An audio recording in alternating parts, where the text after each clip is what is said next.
Good morning बच्चों। आज हम देखने वाले हैं वर्ग समीकरण। पिछली कक्षा में हमने देखा था कि वर्ग समीकरण को किस प्रकार से हल किया जाता है। उसकी हमने दो पद्धतियाँ सीखी। एक्चुअली तीन पद्धतियाँ हैं, पर पूर्ण वर्ग पद्धति जो है वो आपको इस बार सिलेबस में नहीं है, इसलिए हमने दो पद्धतियाँ सीखी थी, एक गुणनखंड पद्धति और एक सूत्र विधि की पद्धति। उसमें हमने क्या किया था, तो हम वर्ग समीकरण को लेकर उसका हल निकाल रहे थे, यानी कि हम चरांक का मान ज्ञात कर रहे थे, मूल ज्ञात कर रहे थे। आज हम क्या करने वाले हैं, हमें मूल दिया गया है तो हमें वर्ग समीकरण ज्ञात करना है। इस पद्धति को समझने से पहले मैं आपको बता दूं कि अगर हम कोई वर्ग समीकरण लेते हैं तो उसे हम कैसे ज्ञात करते हैं। सपोज आपका एक वर्ग समीकरण है, यहाँ पर हम लोग एक वर्ग समीकरण लेते हैं। ये आपका एक वर्ग समीकरण आपको दिया गया है, तो हम क्या करेंगे, हम सबसे पहले इसका गुणनखंड ज्ञात करेंगे। 21 के गुणनखंड ज्ञात करो, ऐसे ज्ञात करो कि गुणाकार 21 आना चाहिए और जमा कितना आना चाहिए, +10, +21 और +10। तो मैंने यहाँ ले लिया 7 3 21 और 7 3 21, 7 और 3 का गुणाकार करोगे तो उत्तर आता है 21, और 7 और 3 का जमा करोगे तो उत्तर आएगा +10। ठीक है, तो इसे हमें यहाँ पे लिख देना है। तो हम कुछ इसे ऐसे लिखेंगे, सही है, ये हमने पहले ही सीखा हुआ है। फाइन, अब हम क्या करेंगे, हम इनका कॉमन निकालेंगे। तो हमने निकाला ऐसे, सही है, यहाँ से 3 बाहर निकला, अंदर आ गया 7। तो मुझे गुणनखंड कौन से मिल गए, x + 7 और x + 3, ये मेरे दो गुणनखंड मुझे मिल गए। सही बात है। इसकी अगला स्टेप देखो, प्लीज ध्यान दीजिए यहाँ पर। इसके अगले स्टेप में हम क्या करेंगे, हम इसका मतलब क्या है, या तो इसका उत्तर 0 है। आपको सिखाया गया है कि किसी भी इंटीजर को या किसी पूर्णांक संख्या को यदि आप 0 से गुणा करते हो तो उसका उत्तर 0 आता है, आपको सिखाया गया है ना। तो इसका अगर दोनों का गुणाकार 0 आ रहा है, इसका मतलब या तो x + 7 का उत्तर 0 है, x + 7 या तो 0 है, या तो x + 3 0 है। सही बात है, ये इसका मतलब होता है। तो इसे हम ऐसे लिख सकते हैं, या तो x + 7 का मूल्य 0 है या x + 3 का मूल्य 0 है। सही बात है, यहाँ तक हम पहुंचे। फिर हम कहते हैं कि इस 7 को वहां लेके जाओ तो उत्तर आता है -7, या तो इस 3 को वहां लेके जाओ तो उत्तर आएगा -3। यानी कि इस वर्ग समीकरण का मूल हमने क्या ज्ञात किया, इस वर्ग समीकरण का मूल हमने ज्ञात किया -7 या -3। सही बात है, ये हमारा मूल आया। अब हम क्या आज देखने वाले हैं, यदि यानी आपको वर्ग समीकरण दिया था तो आपने वर्ग समीकरण से मूल ज्ञात किया। अब आपको उल्टा जाना है, आपको करना क्या है, आपको मूल दिया गया होगा और आपको वर्ग समीकरण ज्ञात करना है। कैसे ज्ञात करोगे, ध्यान दो। इसी गणित को लेते हैं, चलो हमको सपोज मूल दिया गया है -7 और -3, यह आपके मूल है और आपको कहा गया है इस मूल से वर्ग समीकरण तक पहुंचो। तो हमें क्या करना होगा, एग्जैक्टली इसके अपोजिट स्टेप से जाना होगा। हमें इस प्रकार से आगे बढ़ना होगा, नीचे से ऊपर। तो चलो बढ़ते हैं। इसका मतलब ये दोनों मूल हैं हमारे। इसका मतलब क्या हो गया, या तो x = -7 है या तो x = -3 है। तो पहला स्टेप क्या हो गया, मान लो कि x का मान या तो -7 है या x का मान क्या होना चाहिए, -3। सही बात है। इसी को हम इसके आगे हम स्टेप आगे जाएंगे, थर्ड स्टेप पे आ रहे हो। थर्ड स्टेप क्या है, इस -7 को यहाँ लेके आओ तो क्या बन जाएगा, x + 7 बराबर है बराबर 0 या x + 3 बराबर 0। देखो हम उल्टा जा रहे हैं, अब देख रहे हो, अब मैं इस स्टेप पे आ रही हूँ। अब इसी का मतलब क्या हो गया, इसे हम ऐसे लिख सकते हैं x + 7 गुना x प्लस 3 बराबर 0। आ गए हम स्टेप पर। देखो अब इसी का मतलब क्या हो गया, गुना करो, एक कोष्ठक से दूसरे कोष्ठक को गुना करो, ये आपने सीखा है 8वीं कक्षा में। x से पूर्ण कोष्ठक को पहले गुना करो, फिर 7 से पूर्ण कोष्ठक को गुना करो। याद आ रहा है ना आपको, सिखाया गया है आपको। इस x से पूर्ण कोष्ठक को गुना करो, फिर 7 से पूर्ण कोष्ठक को गुना करो। x गुना x, x का वर्ग जमा x, जमा ये आएगा यहाँ पे x गुना 3, 3x जमा 7 गुना x, 7x जमा 7 गुना 3, 21 बराबर 0। इसलिए x वर्ग बराबर इन दोनों सजातीय पद है, इनका जमा करो, कितना हो गया 10x जमा 21 बराबर 0। देखो हमने क्या कर दिया, हमने पहले वर्ग समीकरण दिया था, उसका हल ज्ञात किया है, मूल ज्ञात किया, इसके अपोजिट डायरेक्शन में हम गए हैं। अब मूल दिया है, वर्ग समीकरण ज्ञात किया। इस प्रकार से हमारा वर्ग समीकरण ज्ञात करने की हमारी पद्धति है। इसे अगर मैं गणितीय भाषा में, अगर जनरल भाषा में या सामान्य रूप में लिखना चाहूँगी तो कैसे लिखूंगी, पहले आप इसको उतार लीजिए अपनी कॉपी में, ये जो मैंने लिखा है उसे, फिर इसको हम सूत्र पद्धति में सूत्र के अनुसार लिखेंगे, जो कि आपकी किताब में दिया हुआ है। ठीक है, तो हम इसे सूत्र के अनुसार लिखते हैं पहले। और देखिए सूत्र के अनुसार मैं कैसे लिखूंगी, मैं कहूंगी माना अल्फा और बीटा ये क्या है, मेरे मूल है, वर्ग समीकरण के मूल है। देखो मैं इसी पद्धति को ऐसे लिख रही हूं। ठीक है, इसलिए x बराबर चरांक का मान क्या होना चाहिए, या तो अल्फा या तो चरांक का मान होना चाहिए बीटा। फाइन।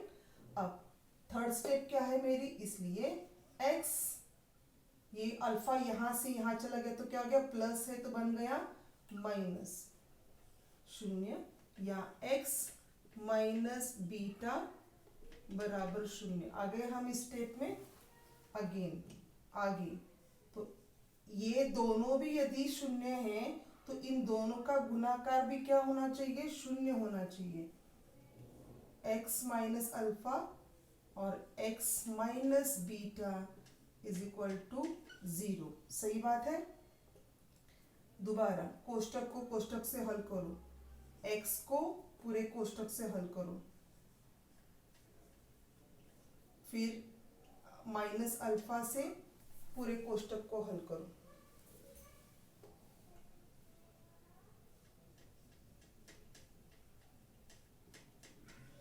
ठीक है, करो x गुना x, x का वर्ग minus x beta minus x alpha minus minus plus alpha beta equals to 0। Therefore x square minus, अब दोनों में से x को कॉमन निकालो और माइनस को भी कॉमन निकालना पड़ेगा। अंदर क्या बचा, पहले अल्फा को लिख देती हूँ, alpha plus beta plus alpha beta equals to 0। ये हो गया आपका सूत्र, ये है आपका सूत्र। क्या कहता है ये सूत्र, आपको देखो पहले मैंने आपको उदाहरण समझाया, फिर उसको सामान्य रूप में कैसे लिखना होता है मैं आपको ये बता रही हूँ। ये आपका सूत्र है, आपको समझ में आई होगी सारे स्टेप्स, क्योंकि आपको ये समझ में आ गया है। क्या है आपका सूत्र, यदि आपको अल्फा और बीटा या कोई भी आपको मूल दिए गए हो तो आपको उनको इस सूत्र में डालकर उत्तर डायरेक्टली निकालना। ये तो मैंने आपको हल करके दिया है, पर अब आपको इतना पूरा हल करने की जरूरत नहीं है। अब आप डायरेक्टली इसके अंदर अपने सूत्र को भर सकते हो, अपने मूल्यों को भर सकते हो। यदि मैं पहले आपको डायरेक्टली सूत्र बताती तो आपको कुछ समझ में नहीं आता, इसलिए मैंने आपको पूरा हल करके दिखाया है। और अब मैंने आपको हल करके ये बताया है कि ये सूत्र आया कैसे। तो हमने देखा कि इसी प्रकार से हमने इस अल्फा और बीटा को हल किया मूल को लेकर, तो हमें ये सूत्र प्राप्त हुआ। सूत्र क्या कहता है? सूत्र कहता है एक्स वर्ग माइनस एक्स, जो आपका चरांक है वो एक्स, गुना अल्फा और बीटा। अल्फा और बीटा क्या है? आपके मूल, आपके दिए गए मूलों का योगफल जमा दिए गए मूलों का गुणनफल। देखो कितना आसान है। चरांक का वर्ग माइनस चरांक गुना दिए गए मूलों का योगफल जमा दिए गए मूलों का गुणनफल बराबर 0। अब हम क्या करते हैं? हम एक उदाहरण लेते हैं और उस उदाहरण को इस सूत्र के जरिए हल करने का प्रयास करते हैं। सपोज हम लेते हैं अल्फा का मूल्य लेते हैं 2 और बीटा का मूल्य लेते हैं हम 5। ठीक है, अल्फा लेते हैं 2 और बीटा लेते हैं 5। और आपको प्रश्न पूछा जाएगा कि अल्फा इसका बराबर 2 और बीटा बराबर 2 यदि यह वर्ग समीकरण के मूल है तो वर्ग समीकरण को ज्ञात करो। ये आपका प्रश्न होगा। ठीक है, तो आपको अभी मूल दिए गए हैं और आपको करना क्या है? आपको वर्ग समीकरण ज्ञात करना है। अब आपको वर्ग समीकरण को ज्ञात करने का सूत्र पता है, ये है आपका सूत्र। डायरेक्टली यहाँ पे सूत्र आपका लिख कर लो। क्या है सूत्र आपका? एक्स वर्ग माइनस अल्फा और बीटा का जमा गुना एक्स। इसको हम ऐसे लिख सकते हैं उल्टा, पता है ना आपको। चाहे आप a गुना b लिखो या आप b गुना a लिखो, दोनों का मतलब एक ही होता है। ठीक है, तो अब मैंने आपको ये सूत्र ढंग से लिखना सिखा रही हूँ। माइनस अल्फा प्लस बीटा गुना एक्स, दोनों को कोष्टक में लिखना है। इस कोष्टक का कुछ मतलब है। इस कोष्टक का मतलब ये है, पहले अल्फा और बीटा का जमा करो, उसके बाद उसके आगे चरांक लिखो। ठीक है, प्लस दिए गए मूलों का गुणनफल बराबर 0। ये सूत्र मैंने लिख कर ले लिया। अब मैंने करना क्या है? इस जहां जहां अल्फा लिखा हुआ है वहां वहां मैं 2 लिखूंगी, जहां जहां बीटा लिखा हुआ है वहां वहां मैं क्या लिखूंगी? 5 लिखूंगी। ठीक है, हल करो। एक्स वर्ग जैसा है वैसा आएगा, माइनस अल्फा कितना है आपका 2 प्लस बीटा कितना है आपका 5, एक्स जैसा था वैसा, प्लस अल्फा कितना है आपका 2, बीटा कितना है आपका 5 बराबर 0। इसलिए x माइनस 5 और 2 7, कोष्टक को हटा दो अभी। x जमा 5 दूनी 10 बराबर 0। मिल गया आपको वर्ग समीकरण। ये आपका वर्ग समीकरण है। यानी कि आपने क्या किया? अभी आपके पास मूल थे, उस मूल का उपयोग करके सूत्र में मूलों को डाल दिया और हमें क्या मिल गया? हमें हमारा वर्ग समीकरण मिल गया। इसी प्रकार से आप बाकी के भी गणित करो। और एक गणित देती हूँ मैं यहाँ पर। सपोज अगर माइनस होगा अल्फा और बीटा का मूल तो क्या होगा वो देखते हैं एक बार। आप जो भी बोर्ड पे लिखा हुआ है पहले उसको उतार लो, अपनी कॉपी में नोट डाउन कर लो। ठीक है, हमने यहाँ पे एक उदाहरण ले लिया, अल्फा इक्वल्स टू 3 और बीटा इक्वल्स टू -3। तो हम ठीक है, अब इस मूल का उपयोग करके हम क्या करेंगे? हम हमारा वर्ग समीकरण ज्ञात करेंगे। तो सबसे पहले हमने क्या करना है? हमें अपना सूत्र लिख के लेना है। ठीक है, अब सूत्र में मूल्यों को भर दो। एक्स वर्ग जैसा था वैसा आएगा, अल्फा कितना है आपका 3, कोष्टक लिखना भूलना नहीं है, प्लस ये प्लस सूत्र में लिखा हुआ है, बीटा का मूल्य कितना है -10। अब मेरा जरा कोष्टक बड़ा कर देती हूँ, बड़े वाले कोष्टक का इस्तेमाल करती हूँ। बड़े वाले कोष्टक का मैंने क्यों इस्तेमाल किया? क्योंकि बड़े वाले कोष्टक के अंदर एक और छोटा वाला कोष्टक है, तो कोष्टक का उपयोग किस प्रकार से करना होता है ये ध्यान दो। ठीक है, मैंने कहीं भी आप देखो चिन्ह अपने आप से बदले हुए नहीं है, ये माइनस जैसा था वैसा आया। अल्फा का मूल्य लिखा 3 लिखा, ये प्लस जैसा था वैसा नीचे आया और बीटा का मूल्य लिखा -10, वो भी कोष्टक के अंदर। तो इस प्रकार से अपने मन से चिन्ह बदलने नहीं है, जहां माइनस है वहां माइनस ही आएगा। x प्लस अल्फा कितना है 3 गुना बीटा कितना है -10। देखो माइनस को हटाना नहीं है अपने मन से, वरना गणित गलत हो जाएगा। x वर्ग का x वर्ग माइनस कोष्टक को डालो। अभी कोष्टक के अंदर इस 3 का चिन्ह कौन सा है प्लस, तो प्लस माइनस माइनस 10 में से 3 गए, उत्तर आया 7। चिन्ह आएगा बड़ी संख्या का यानी कि -7। ठीक है, x प्लस 10 तिया 30, चिन्ह माइनस का।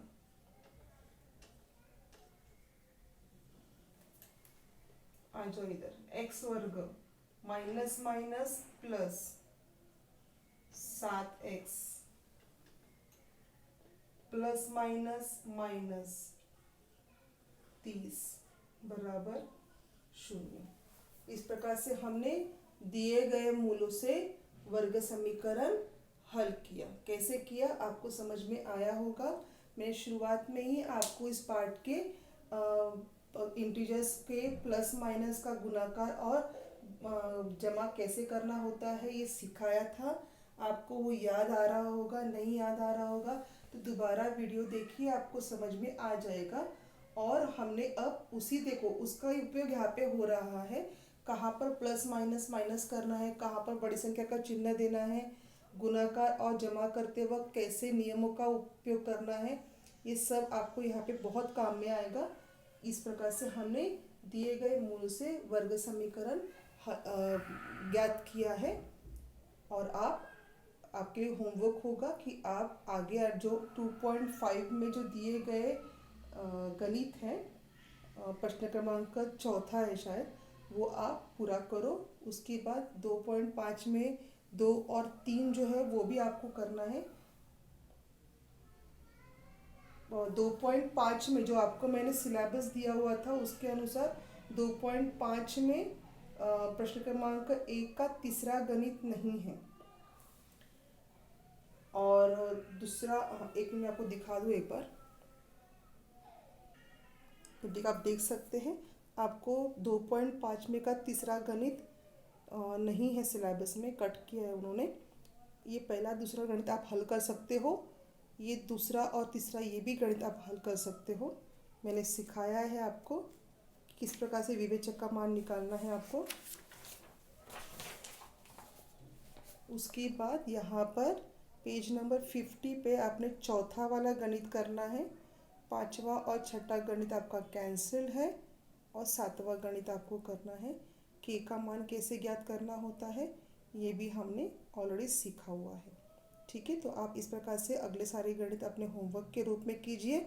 और उसके बाद हम वर्ग समीकरण का उपयोजन कैसे करते हैं, एप्लीकेशन ऑफ क्वाड्रेटिक इक्वेशन मतलब क्या होता है और कैसे इन गणितों को हल करना होता है, शाब्दिक गणितों को, उसे सीखेंगे। धन्यवाद।